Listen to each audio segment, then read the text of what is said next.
আব্দুল্লাহ রোজ অনেক খুশি, তার প্রাইভেট শিক্ষিকার জন্মদিনের অনুষ্ঠানে যাবে, তাই আব্দুল্লাহ রোজ সুন্দর করে পোশাক পরে, সুন্দর গড়ি পরে সাজগোজ করেছে। খুব সুন্দর লাগছে আব্দুল্লাহ রোজ। তোমরা কই যাইতেছো?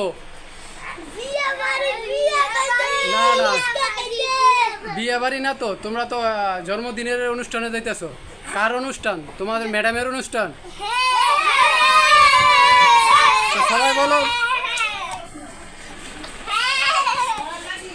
সবাই বলো, সবাই বলো হ্যাপি বার্থডে টু ইউ।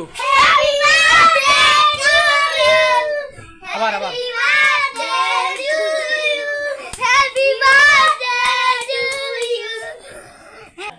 বলো happy birthday to you. Happy birthday to you.